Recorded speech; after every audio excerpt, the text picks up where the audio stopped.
It's my pleasure to introduce you to our speaker this morning, the Reverend Angel Kyodo Williams. We came across her work as several of our staff members, and even though she's a practicing Buddhist, her work, it's like she and Father Richard are just born to teach in two different traditions from two different life experiences, because she says so articulately, so beautifully, so many of the things that he also has been saying from a different standpoint. She's an author, maverick spiritual teacher, trainer, and founder of the Center for Transformative Change. She's been bridging the worlds of personal transformation and justice since the publication of her critically acclaimed book, Being Black, Zen and the Art of Living with Fearlessness and Grace. Her book was hailed as an act of love by Pulitzer Prize-winning Alice Walker and a classic by Buddhist teacher Jack Kornfield. Ordained as a Zen priest, Reverend Angel recently became the second Black woman recognized as a teacher in her lineage. And her most recent book is the one that inspired discussion amongst us at the staff. It's called Radical Dharma, Talking Race, Love, and Liberation. And she's in the midst of a radical summer hosting dialogues on the content of that book across the country. It's such a privilege to have her with us today, and so I give you and welcome to the stage Reverend Angel Kyodo Williams.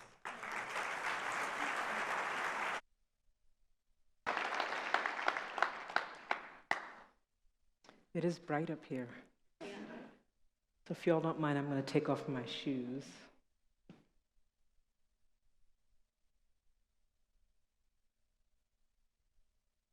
During our brunch, Mirabai and I realized that shortly after our brunch, we realized we like to sit in the same way. And I really very much appreciate the welcome. And as Michael shared, I grew up in so to speak, in the Buddhist tradition. And so when I received this invitation, it wasn't exactly expected. But I'm always willing to entertain, an invitation. And so I then did some digging, as we do with our friend Google. And I'm so glad that you said what you said about Father Richard and I, because that is exactly what I was struck by, is that we were speaking the same language. And that feels, from where I am in my life, that feels like a great aspiration to be able to align with such amazing teachings. I have this joke that I tell Buddhist communities. So there's different lineages, and one of the lineages is called Shambhala. And but my practice has been in the Zen tradition, and I often tell the Shambhala people when I go and visit them that I married Zen, but Shambhala was my lover. And because I was so deeply influenced by the Shambhala teachings. And so now I'm beginning to feel that I might be polyamorous. And that the teachings of Father Richard are going to quickly become my new lover.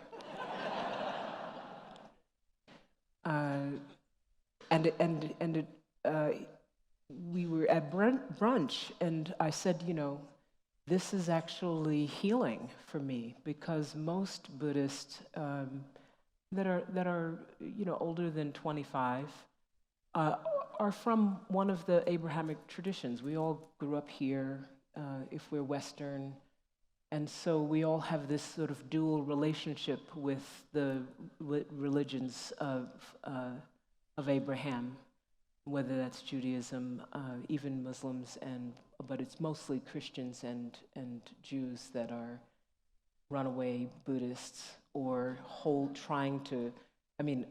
have run away from those traditions and trying to hold Buddhism, or they're holding both. And so our relationships tend to be different. And one of the things I was sharing with a fellowship that I'm a part of is called the Auburn Seminary, and it is senior fellows that are faith leaders that are rooted in social justice. And we're having conversation about our differences. I'm the first Buddhist in the group. And so there was this moment in which someone said, in the most beautiful, welcoming way, an invitational way. Well, we're all united by God. And I said, well, you know. So for those of you that don't know, there are different streams and strands of the way in which Buddhists hold their relationship. It wouldn't even, for some of us, we wouldn't even say faith. For some of us, we're philosophical Buddhists. Some of us are more religious and faith-based Buddhist. And so the usual ways in which we try to talk about interfaith or interspirituality don't necessarily converge with the ways in which Buddhist practitioners relate. But one of the primary ways in which, particularly in the West, we do relate is something that Father Richard touched upon in his opening, which is we are quite focused on the notion of practice. And that has, I believe, given us an access to certainly an articulation, if not always a praxis, around the notion of how it is that experience translates to transformation, how it is that experience, our experience, moves us towards the potential and opens the doorway of potential for our own transformation. And that happens without necessarily having a relationship with the notion of a God figure. And as Father Richard spoke, I realized it was because of exactly what he said. What we do work with often is this notion of the absolute and the relative.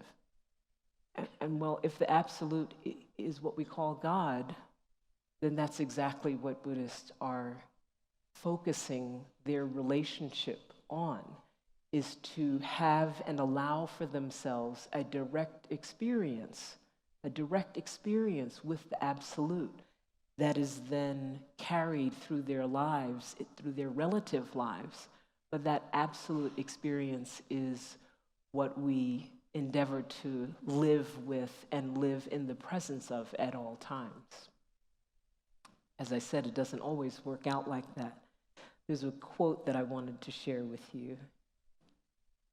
And I think it is the basis for the distinction in terms of the Buddhist path as to why experience, as Father Richard spoke about, one of the things that happened is that the permission to actually receive and relate to our own experience is not something that was lifted up in most of our faith traditions.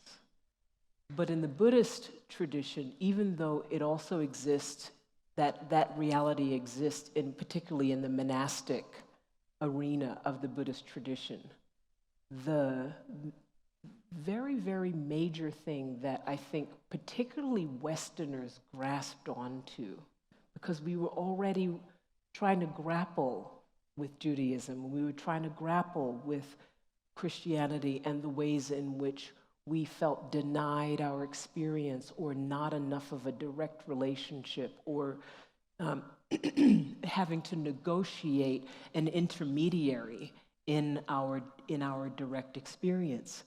There is a what's called a sutta, or a text, suttas quote the Buddha, and they specifically speak about his words, because this is before the words were written, and so it's a very, very strongly oral tradition. And so the Buddha at some point was an ascetic. He ate very little, he slept very little, he sat a whole lot. And he would travel around as ascetics did in the time. And, in the same way that they talk about Jesus being a renegade Jew, Buddha was a renegade Hindu. And so he would have been, in his time, a Hindu practitioner. And what he was doing was he was pushing back at the text and the practice, and particularly the ways in which the high caste Hindu, Brahmin, and religious folk were standing in between the people and their direct relationship with the absolute. And so he himself practiced, and he got to a point at which he realized that this kind of decimation of the body, this relationship to the body that was always somehow about, we gotta get beyond this body thing, and that the body isn't something to be regarded and held and cared for and shouldn't be a part of our spiritual experience, which was somewhere up there rather than right here. He realized that this was all wrong.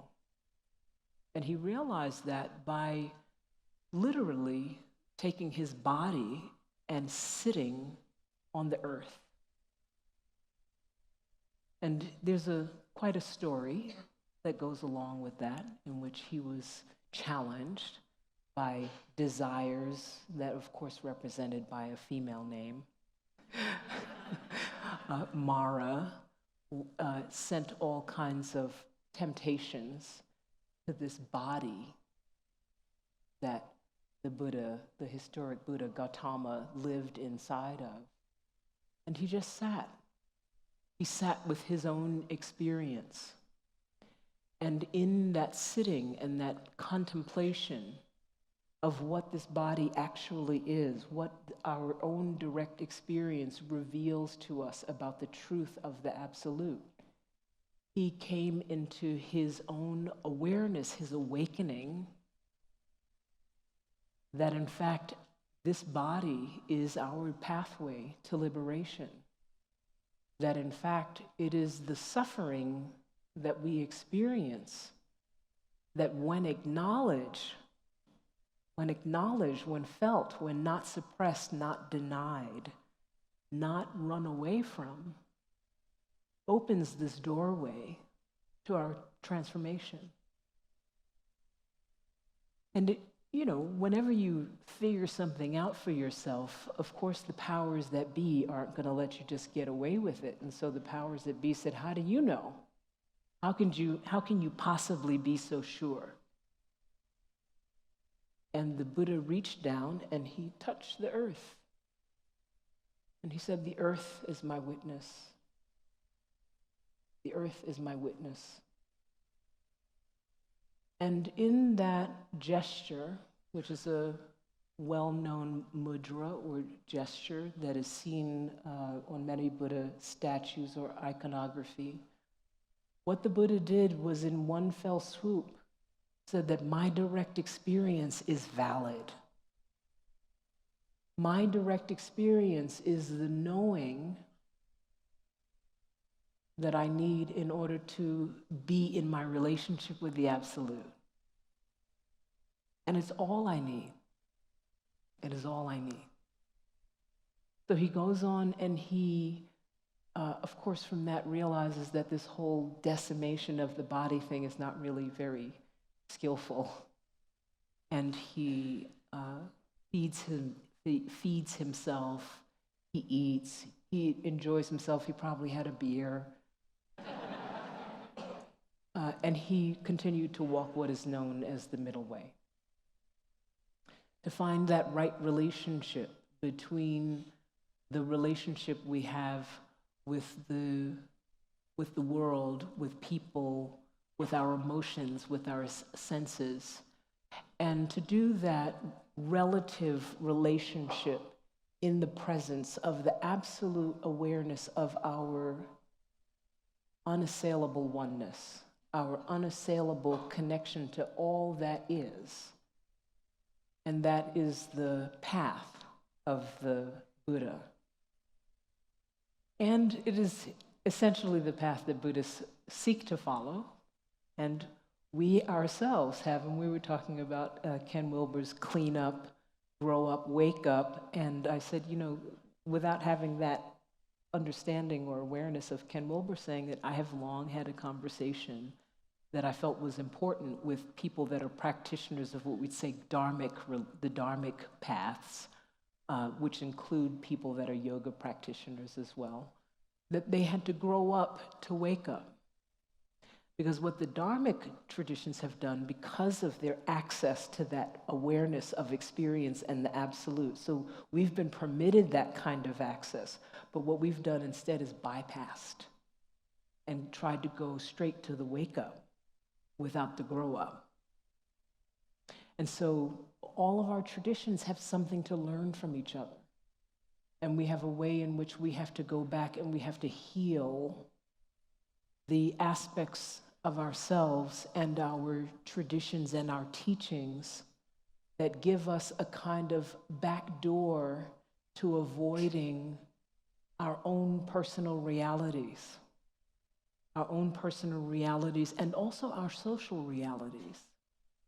Because if we had to confront our social realities, a lot of us would just kind of stay in a little bit of a puddle at home someplace.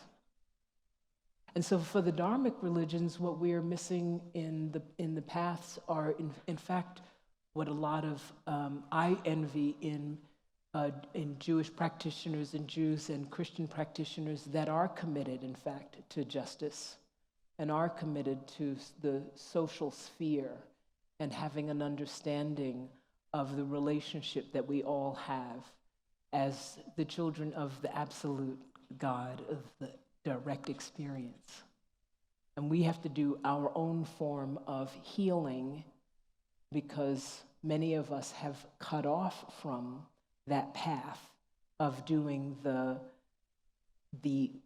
I think we do the cleanup. We're all doing the cleanup, but a lot of us are still not doing the wake up, the grow up. And that makes sense, and I want to say in this context, because what it means is that we would have to confront truly not just our own personal suffering, but we would have to confront the legacy of suffering that exists in our society. And that is part and parcel of our personal transformation is something that I'm trying to communicate as best I can to anyone, frankly, that will listen. Because here's what the Buddha said. When the Kalama people asked him, who should we listen to? Should we listen to the ascetics? Should we listen to the sages? Should we listen to the holy ones? Should we listen to our popes? Should we listen to our priests? Should we listen to our rabbis? Who is it that we should we listen to? What the Buddha said was, that's what I have these for. Rely not on the teacher, but on the teaching. Rely not on the words of the teaching, but on the spirit of the words. Rely not on theory, but on experience. Do not believe in anything simply because you have heard it.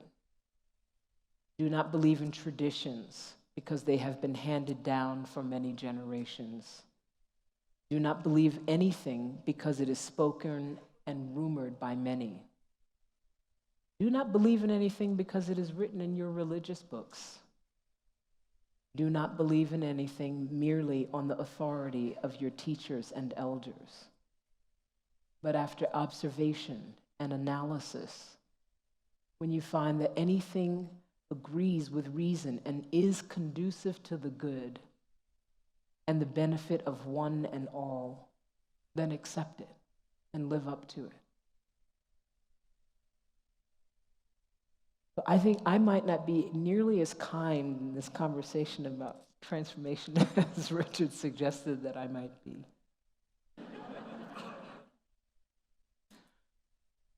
I think similarly, I'm not unorthodox, but I call myself the un-Buddhist. And I, teasingly with myself, because of this bypass. And this bypass it has been, in my view, largely afforded by a kind of privilege that many of the people that are practicing Buddhist and yogic paths have.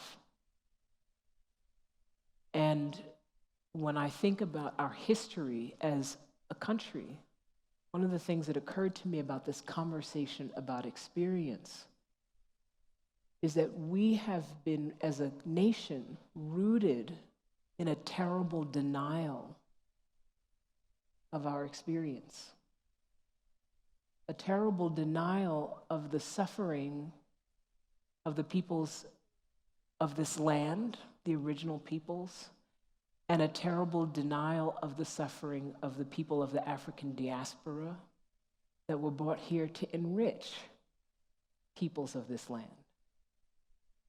Now, that wasn't everybody all the time that had slaves, for instance, or were part of the original taking of the lands and seizing of the lands from the original people. But religion was used to justify denying our experience of the witnessing of that degradation of human beings. Religion was used to deny the direct experience of many of your own ancestors, so that religion was given in exchange for the denial of what they actually experienced, what they actually saw for generation after generation. Not a one-time, what seems like some kind of anomaly where you can look at one group of people in one period of time and say, well, what happened to you? Maybe something was in the water. But rather, and I invite you to consider what it might mean for your own ancestors to have lived in and amongst a reality in which human bodies were being sold like property, and wealth was being built upon the selling and the use of those bodies. Black people were used like collateral, like your houses are used these days, in order for you to get more credit, in order for you to pay your debts, in order for you to be able to borrow more so that you could get equipment to take care of your farm. And of course, nobody in this room has that direct experience. But what does it mean for us in terms of the DNA of our sense of being able to be in relationship with our embodied reality if generations of our ancestors were drawn into this kind of denial of their direct experience of what is deeply wrong, of what is deeply inhuman? So it's not that our ancestors and our lineages were people that were inhuman people, but that our religions were used by, as Father Richard says, by unlearned people in order to justify this deep dehumanization of peoples. The kind of ordinary thing that we would look now and say, just impossible. And when I think of that, and we would all normally think of that, well, that's impossible. Who in their right mind, their righteous mind, could possibly abide by that reality? And when I think back on it, I think, well, but who could have been in their right or righteous mind then? And I can't reconcile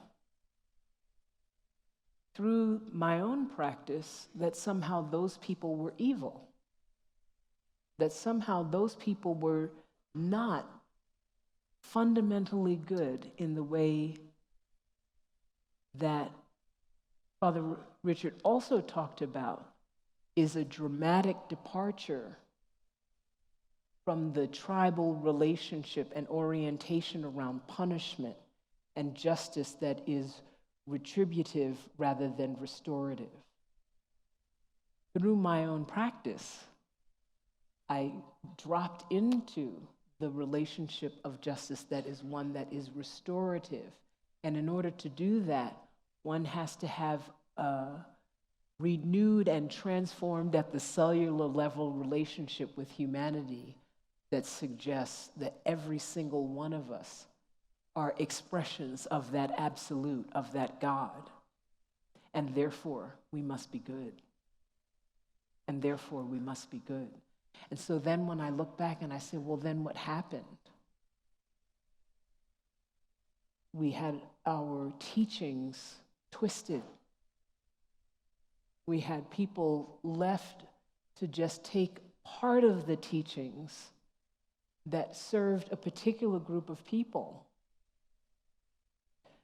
And in one way, a group of people was enriched. And it makes sense. We're material beings, and we want to be able to get into a new land and figure out how to make it.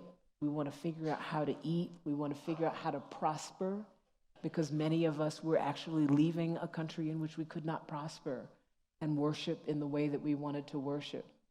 And so it makes sense that we were seeking after and willing to be, and I often say this from Malcolm X, hoodwinked and bamboozled by the promise of prosperity, but we were simultaneously impoverished.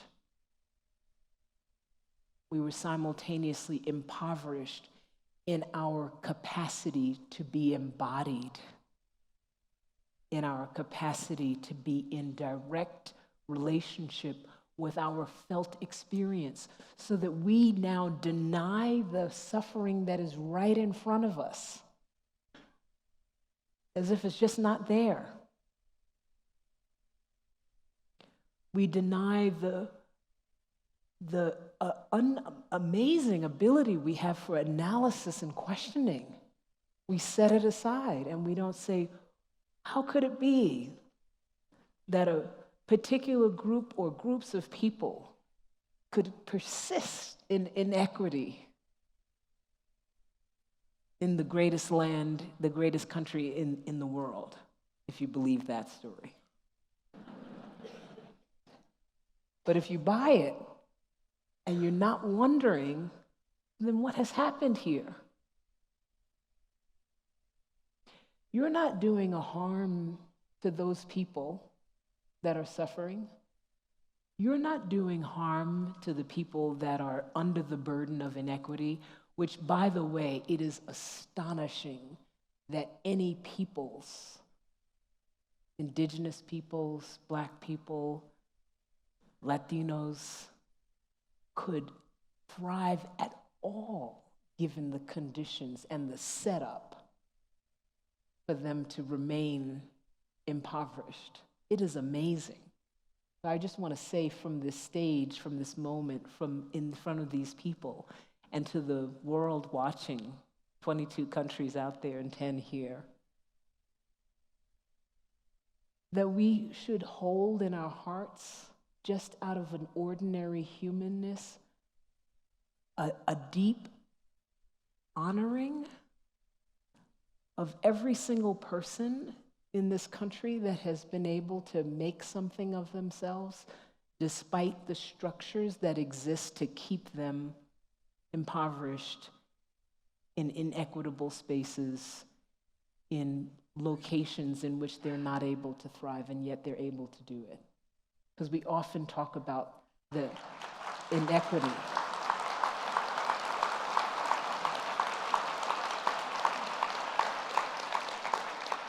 Because if we think about the hard times in our own lives,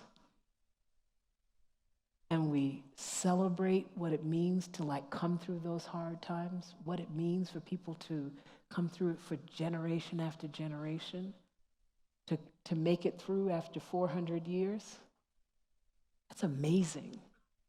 That's amazing. But we're not dishonoring those people when we're not willing to question these imbalances. We're dishonoring ourselves. We are actually participating in the continued disconnect from our humanity that is the doorway to our transformation. So when we are not willing or have not found ourselves in the place in which we are vigorously pursuing our growing up, then we cannot possibly wake up. And in this country, part of our growing up means to come into direct relationship with an analysis and a questioning about where is it we come from? What is the source of our wealth and the root of our power, and what do we have to make right about that in order for us to be in our collective waking up, in order for us to be in our collective transformation? So we have this individual work to do, this personal work to do. But when we are committed to this personal work of opening our eyes, of saying, what is it that I have to reconcile?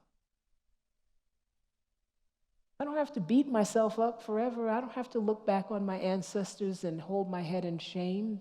That's not useful. But I do have to reconcile it. I do have to permit myself an access to my own embodied experience that allows me to feel, with the suffering of denial. Not the denial that's out there somewhere, the denial that has been in here, the denial that has permitted me to not question what has gone wrong here. These are good people.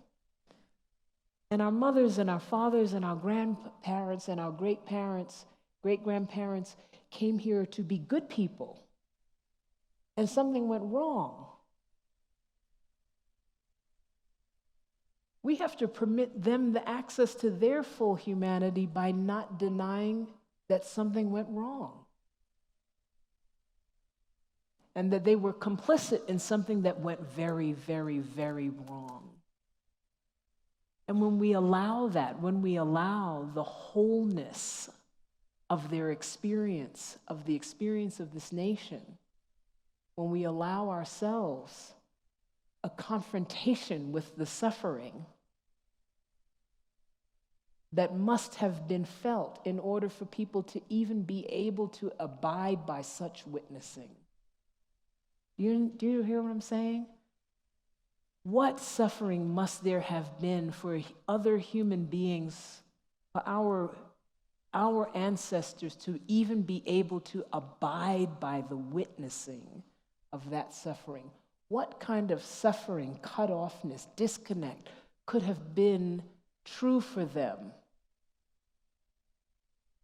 We don't have to just wipe it over and say, well, they were doing the best they can. Of course they were. Of course they were. But they were also suffering. They were also suffering. They had to be suffering if you believe that people are fundamentally good, in order to suppress their own direct experience. And it was our very religions that gave them the permission to do that, that was used as a tool to impoverish their heart and mind of direct knowing, to disconnect them to their own path of transformation. So instead, we just got these quotes, we got this tribalism, we got these beliefs and belonging instead of transformation, because we were cut off from the capacity for our deeply felt experience, where the knowing of our oneness, of our unassailable connection to all of humanity, right? We were hindered from that. And you can't be cut off from it and not be cut off from all that it gives you access to. You can't be cut off from the direct experience of your suffering, from your own knowing, from your deep knowing. And, it doesn't work like that. It's not like, okay, well, you can be cut off over here, but you're going to have all the access over here. It's like one doorway, and you go in and out of that same doorway. And so we have to be able to go through that doorway of our experience with all that it comes with the suffering, with the pain, with the acknowledgement of the hurts, of the wounding, of the transgressions, of the aggression, of the harm that we have caused. That's the growing up. That's the growing up of the motivations that allowed us to look away in order to accomplish something on a material level. We have to take all of that. We have to take all of that. It's not like these things happen and it's all over. Game over, you lost. Hell no. Hell no. That's not the answer. We always have access. We always have access to our liberation through this transformation. Liberation from what? Liberation from the belief that we are somehow separate. From the belief that there is a plane that is up there and a plane that is down here, and we're hovering somewhere in between, trying to grasp our way to the top, ignoring whatever we need to ignore, suppressing whatever we need to suppress in order to get there.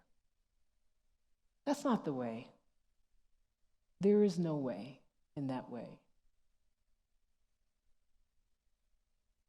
They would say, I was doing an interview and someone said, well, what would you say that you teach?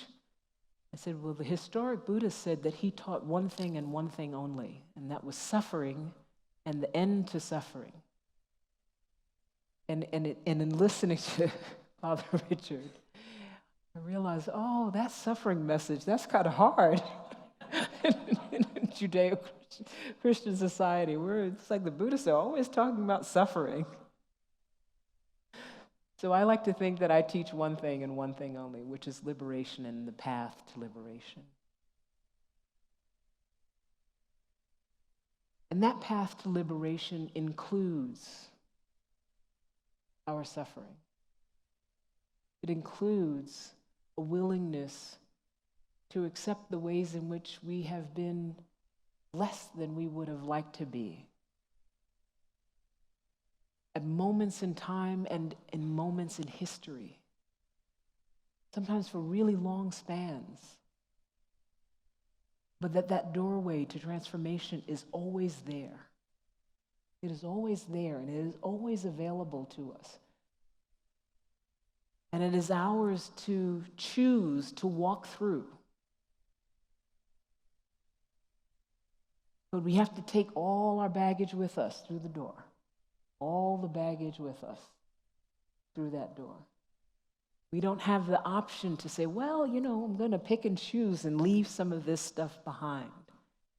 I'm going to leave that relationship that I had perhaps as a young man that was too aggressive with the woman that I loved.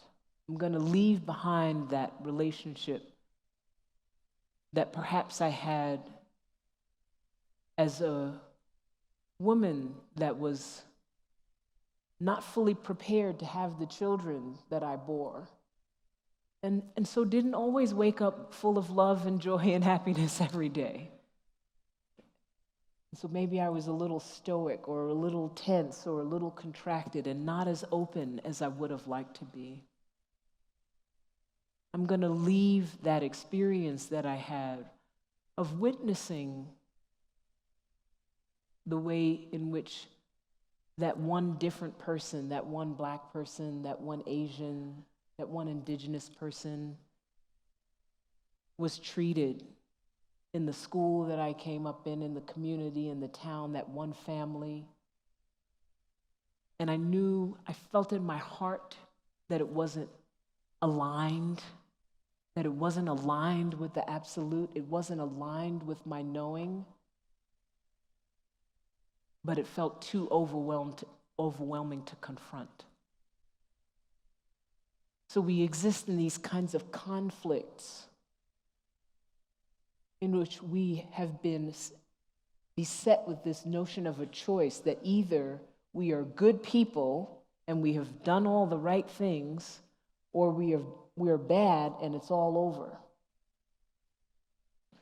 And so, I mean, if you're smart, you just try to be the good person and leave all the bad stuff behind. But you can't get through that doorway. That transformation is not possible without digesting all of the material. Without digesting all of the material. That's the way that I think about that growing up. It's a willingness to digest all that we have consumed in our experience, in our life experience. We can't just eat it and then just let it hang out there. We have to actually digest and let it work through us, work its way through us, because we become more complete, more whole. Because it becomes the window that allows us to receive people that maybe aren't showing up in the best way that they wish they could today. Because we can say, oh yeah, I remember what that's like. I remember when I was there. It allows us to have a sense of compassion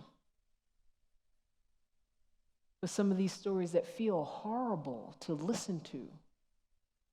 The young woman that left her children in the car while she went and hung out with friends. Well, I don't know what I would do if I was 19 and had children that I wasn't ready to take care of. It could happen. Maybe it hasn't been your child that you left out, but you left something out somewhere. You forgot it, you left it behind. You didn't take care of your business. When we acknowledge that, we generate the compassion that allows us to remain in the presence of the humanity of the individual that has had a behavior, because we're not our behaviors. We're not just a collection of behaviors. We're the potential of allowing those behaviors to be a part of our transformation.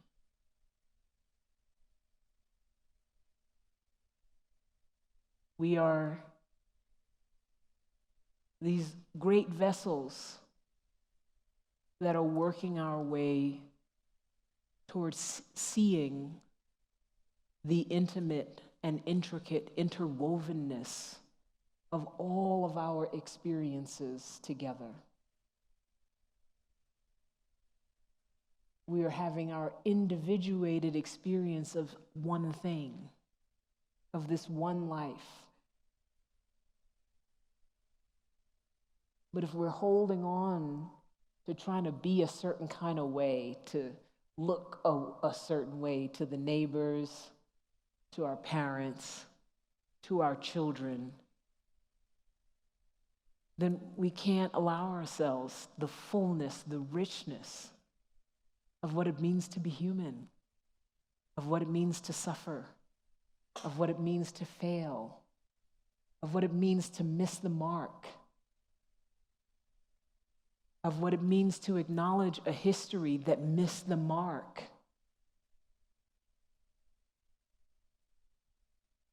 And therefore, we cannot go back and reconcile that experience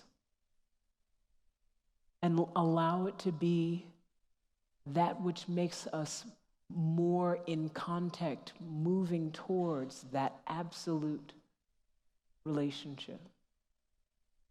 That relationship that doesn't pick and choose, that doesn't leave things out, that doesn't decide, well, this is a worthy experience. That's not a worthy experience. It's all one experience. And the delusion is just in here.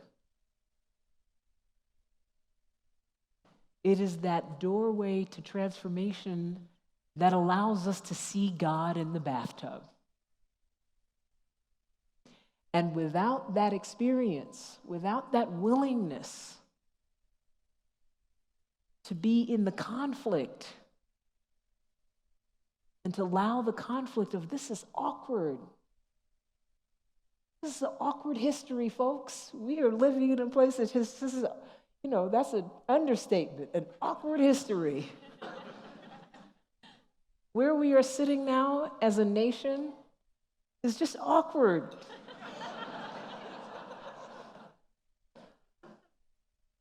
And we feel that kind of like, ugh.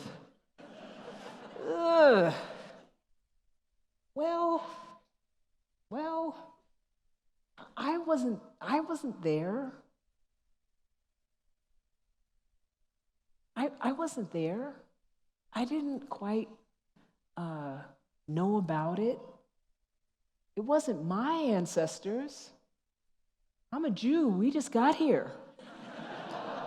That's what people tell me all the time.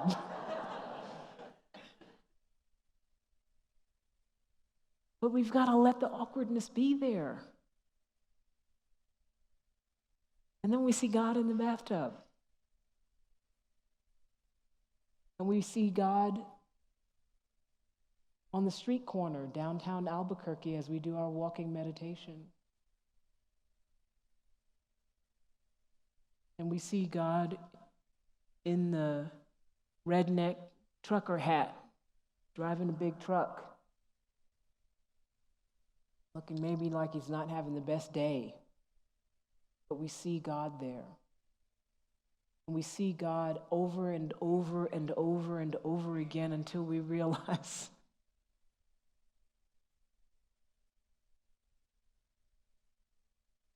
that what we're seeing is ourselves. And that we wouldn't even have the capacity to witness God if that's not who we are. At every moment and every day, we are that absolute.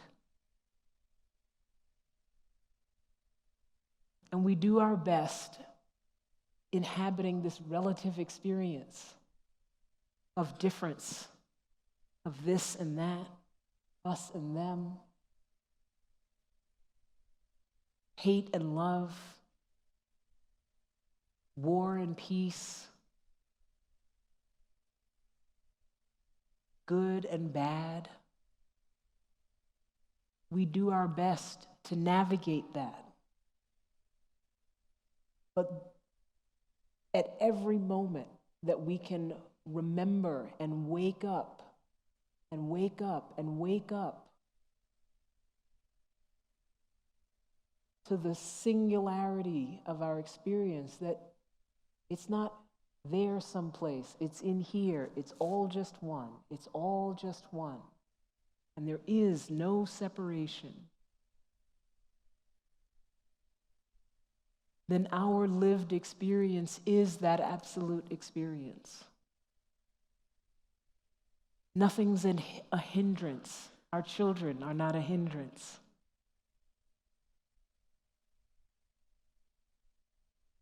Our husbands, our partners, the gays, the immigrants, the Muslims, they're not a hindrance.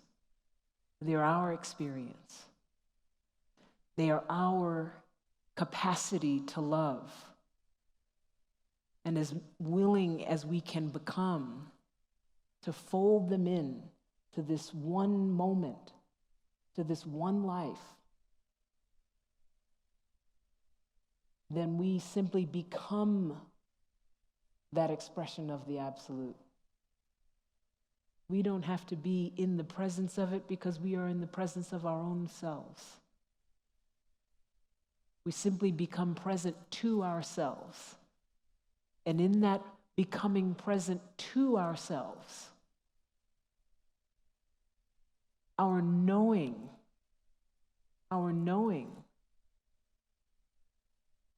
of that desire, that divine desire to be witnessed, comes into being. So as Father Richard teaches, we don't have someplace to go. Conferences, maybe.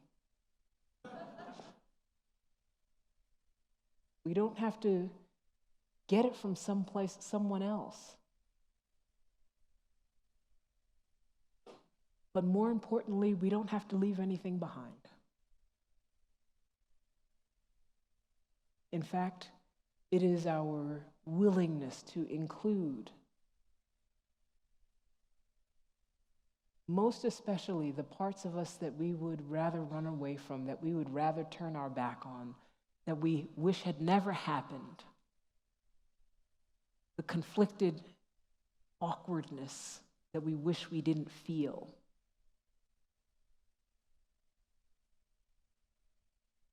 The anxiety that if we could just allow ourselves to breathe into, to allow the space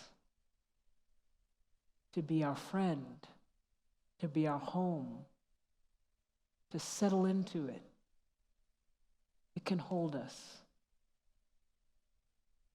And transformation is ours. Thank you so much.